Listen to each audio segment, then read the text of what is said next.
ప్రేక్షకులందరికీ నా యొక్క హృదయపూర్వక నమస్కారములు. మీకందరికీ తెలిసిన విధంగా ఆఫ్ఘనిస్తాన్లో తాలిబన్లు మరి అతి తొందరలో వాళ్ళ పంతాన్ని నెగ్గించుకొని పాలనలో చక్రం తిప్పే రోజులు రాబోతున్నాయి. అమెరికా బలగాల ఉపసంహరణ వలన అనూహ్య వేగంతో ప్రభుత్వాన్ని కూలదోసి మళ్ళీ తమని తాము పరిపాలించుకుంటాం అనే నినాదంతో తాలిబన్లు తిరుగుబాటు చేసి పాలనలోకి వస్తున్నారు. ఇప్పుడు ఎవరెవరు అక్కడ పాలనలో కీలకంగా వ్యవహరించబోతున్నారు అని మనం చూసినప్పుడు కొద్ది పేర్లు మనకు వినిపిస్తున్నాయి. అయితే ప్రస్తుత కర్తవ్యం భారతదేశానికి సంబంధించినంత వరకు సిక్కులు, హిందువులు, ఇతర అనేక మతస్థులు అక్కడ ఆ దేశంలో ఉన్నారు. మరి వాళ్ళందరినీ తరలించాల్సినటువంటి బాధ్యత ప్రభుత్వం మీద ఉన్నది. అయితే ఆఫ్ఘాన్ గగనతలంపై నిషేధం ఉన్నందువల్ల పశ్చిమ దేశాల నుంచి భారత్కు రాకపోకలు సాగించే విమానాలకు ఇబ్బందులు తలెత్తాయి. మరి మనకొచ్చిన కథనాల ప్రకారం కాబూల్లో హమీద్ కర్జాయ్ అంతర్జాతీయ విమానాశ్రయం వద్ద ప్రధాన ప్రవేశ ద్వారం కూడా మూసివేసినందువల్ల లోపలికి కూడా వెళ్ళలేని పరిస్థితి అక్కడ ఉన్నది.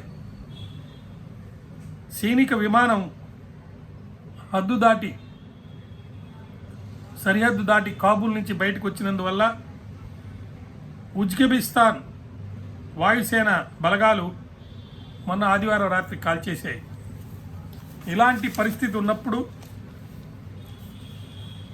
మరి చైనా ప్రభుత్వం తాలిబాన్ మాట నిలబెట్టుకుంటుంది, ఆఫ్ఘన్ జాతి నిర్మాణంలో పాలు పంచుకుంటుందని చెప్పారు. అదేవిధంగా పాకిస్తాన్ ప్రధాని ఇమ్రాన్ ఖాన్ గారు అక్కడ ప్రజలు బానిస సంఖ్యలను తెంచుకున్నారు, ఆఫ్ఘనిస్తాన్లో తాలిబన్ల చర్యని సమర్థిస్తున్నాను అని చెప్పడం జరిగింది. అంతేకాకుండా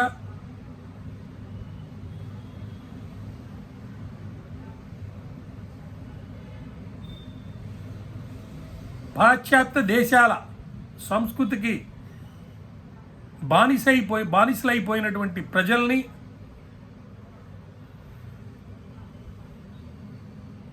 మరి ఆ దేశ సంస్కృతికి అలవర్చుకునేలా చేసేందుకోసం తాలిబన్లు వచ్చారు అని చెప్పడం జరిగింది.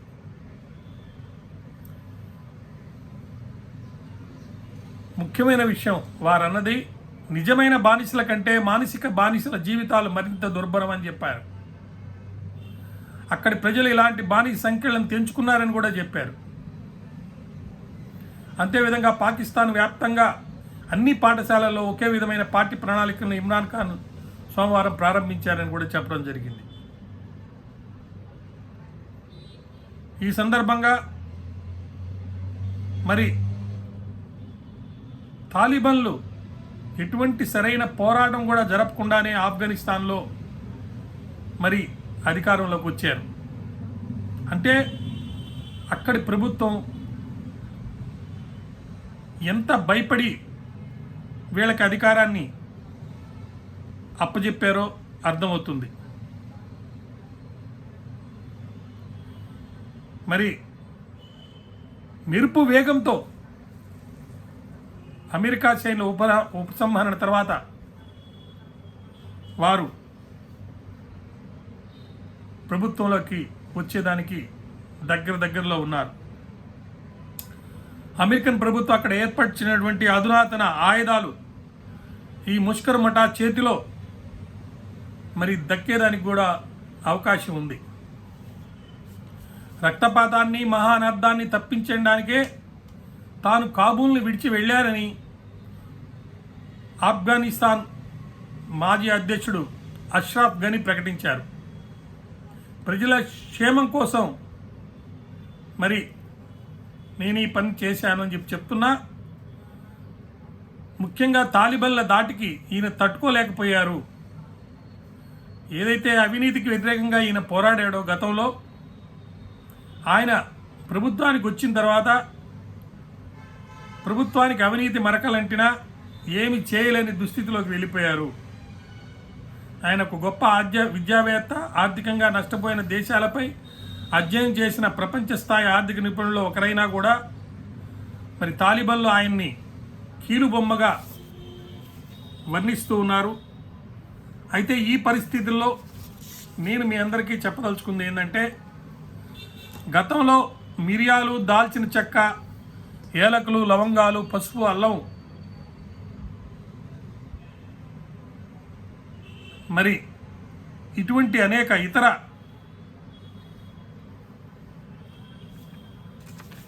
వస్తువులు లేకపోతే తినుబండారాలు, వీటి కోసం దేశాల నుంచి వ్యాపారులు వచ్చి వర్తకమని చెప్పి మన స్వేచ్ఛను దోషించారు.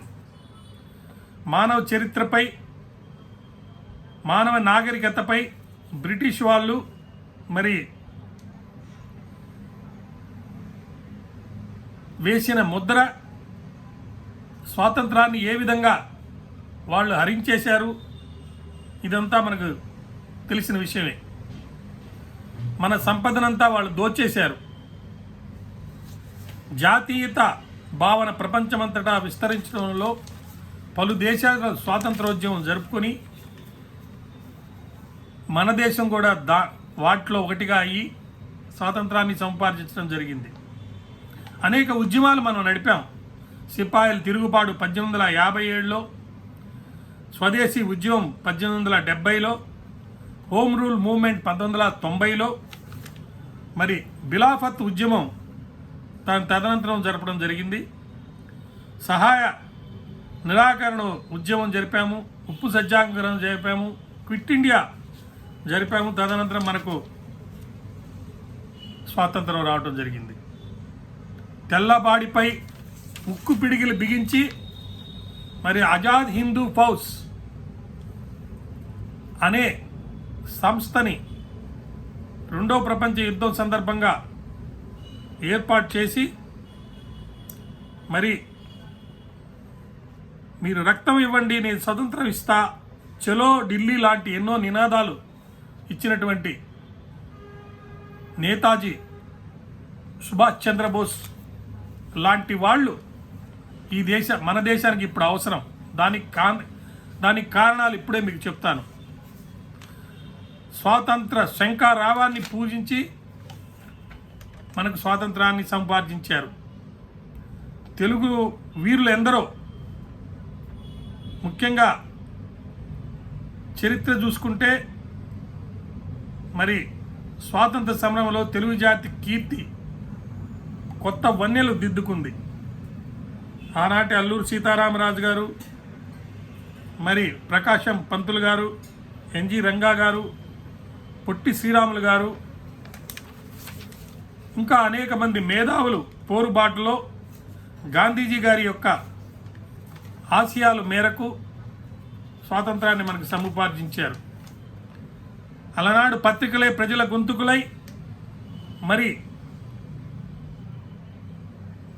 స్వాతంత్రం కోసం ప్రాణాలకు తెగించి పోరాడినటువంటి సుభాష్ చంద్రబోస్, భగత్ సింగ్ లాంటి వాళ్ళ యొక్క పోరాటాన్ని చరిత్రకెక్కించి గాంధీజీ గారి లాంటి, నెహ్రూ గారి లాంటి దేశ ప్రేమికులు చేసినటువంటి శాంతియుత పోరాటం ద్వారా మనకు ఏదైతే స్వాతంత్రం వచ్చిందో వాటి గురించి ప్రజలందరికీ తెలియజేశారు. మరి నేటి పరిస్థితి ఆఫ్ఘనిస్తాన్లో చూసుకుంటే ముఖ్యంగా వాళ్ళు మత్తుమందు మీద వ్యాపారం చేసి డబ్బు సంపాదించి దాని ద్వారా వాళ్ళ యొక్క క్యాడర్ని అంతా నిలుపుకొని మరి ఇప్పుడు వాళ్ళు అధికారంలోకి రాబోతున్నారు. వాళ్ళ యొక్క తాలిబన్ల యొక్క మేజర్ సోర్స్ ఆఫ్ రెవెన్యూ కేవలం డ్రగ్సే. మరి ఆఫ్ఘనిస్తాన్ యొక్క ఆర్థిక వ్యవస్థ పూర్తిగా చిన్నాభిన్నమైపోయిన తర్వాత ఈ తాలిబన్లు ఈ డ్రగ్స్ మీద ఆధారపడి వాళ్ళ యొక్క సంస్థను నడిపారు. మరి అటువంటి వాళ్ళు ఇప్పుడు అధికారంలోకి వచ్చిన తర్వాత అధికారంలో ఉన్నటువంటి అన్ని పవర్స్ వాడుకొని మరి మత్తు హీరోయిన్ లాంటిది ఇంకా అనేక రకాలైనటువంటి మత్తు పదార్థాలను తయారు చేసి వాటిని ప్రపంచమంతా అమ్మి దాని ద్వారా వచ్చే డబ్బుతోటి వ్యాపారం చేయాలి, ఆ ప్రభుత్వాలు నడపాలనే పరిస్థితి అక్కడ ఉన్నది. వాళ్ళకి వేరే ఆదాయం అంటూ ఇంకా ఏమీ లేదు. సుమారు 2 లక్షల డాలర్ల కోట్ల రూపాయల్ని మన దేశ ప్రభుత్వం అక్కడ ఆ దేశంలో ఖర్చు పెట్టింది. మరి బార్డర్స్ నుంచి ఈ మత్తుమందుని మనకందరికీ పంపించే అవకాశం ఉన్నది. ఇలాంటి పరిస్థితుల్లో భారత ప్రభుత్వం వారు చేసే పోరాటంతో పాటు మన దేశ స్వాతంత్ర నాయకుల యొక్క స్ఫూర్తితో ప్రజల గొంతుకులై ప్రస్తుత పరిపాలించే పార్టీలు, ప్రతిపక్షంలో ఉన్న పార్టీలందరూ కూడా, పార్టీల నాయకులందరూ కూడా భారత జాతికి పిలుపునిచ్చి స్వాతంత్ర శంఖారావాన్ని ఎలా పూరించి తెల్లవాడిపై ఉక్కు పిడికిలి ఎలా బిగించి శాంతియుత పోరాటాన్ని కూడా జరిపి స్వతంత్రాన్ని పొందేదానికోసం కృషి చేశారు. అదేవిధంగా మన ప్రజలందరినీ కూడా ఈ మత్తు పదార్థాలకి బానిసలు కాకుండా ఉండే విధంగా చూడాల్సినటువంటి బాధ్యత మనందరి మీద ఉంది. అలా కాని పక్షంలో మన జాతి, మన సంస్కృతి, మనకున్న గౌరవ మర్యాదలు, కీర్తి ప్రతిష్టలు ఇవన్నీ కూడా పూర్తిగా సర్వనాశనం అయిపోయి భారతదేశ ప్రజలందరూ కూడా మత్తులో ఊగిసలాడే పరిస్థితి వచ్చే అవకాశం ఉంది. మరి అటువంటి పరిస్థితుల్లో ఆంగ్లేయులు అలనాడు ఎలా అరాచకాలు, అకృత్యాలు, కర్కశత్వానికి, పైశాచికత్వానికి సజీవ సాక్ష్యంగా నిలిచి ఎందరో ఉద్యమకారులని, విప్లవవాదుల్ని దారుణంగా పట్టున పెట్టుకున్నారు. అదేవిధంగా ప్రస్తుత పరిస్థితుల్లో ఆ దేశ ప్రజల్ని, మరి ఇతర దేశాల ప్రజల్ని కూడా తాలిబన్లు సంహారం చేసే అవకాశం ఉంది. జైల్లో నుంచి అనేక మంది టెర్రరిస్టుల్ని మరి వదిలేశారని చెప్పేసి తెలుస్తుంది. అత్యంత భయంకరమైన విషయం అది.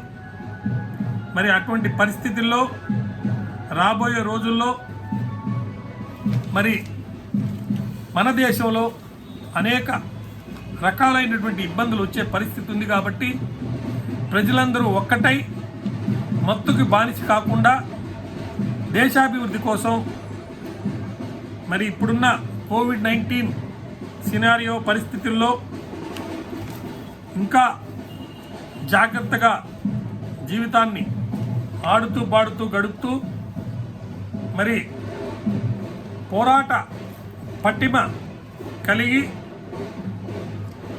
స్వాతంత్రోద్యమం కోసం, దాని అవసరం కోసం అడుగడుగున ఎలా అందరూ చాటుతూ అలనాడు పోరాడి మరి శాంతియుతంగా స్వాతంత్రాన్ని పొందారో, ఈ మాదక ద్రవ్యాల నుంచి కూడా స్వాతంత్రం మనం అందరం పొందాలి. అలాంటి పరిస్థితి మనం అందరం తీసుకొచ్చి దేశాభివృద్ధికి, ప్రపంచాభివృద్ధి కోసం కృషి చేయాలని చెప్పి, చేద్దామని చెప్పేసి వాగ్దానాలు చేసుకుంటూ మరి మన జీవనయానాన్ని భగవంతుని కృపతో, ప్రేమానురాగాలతో ముందుకు జరుపుకుందాం అని చెప్తూ సెలవు తీసుకుంటాను. ధన్యవాదాలు. నమస్కారం.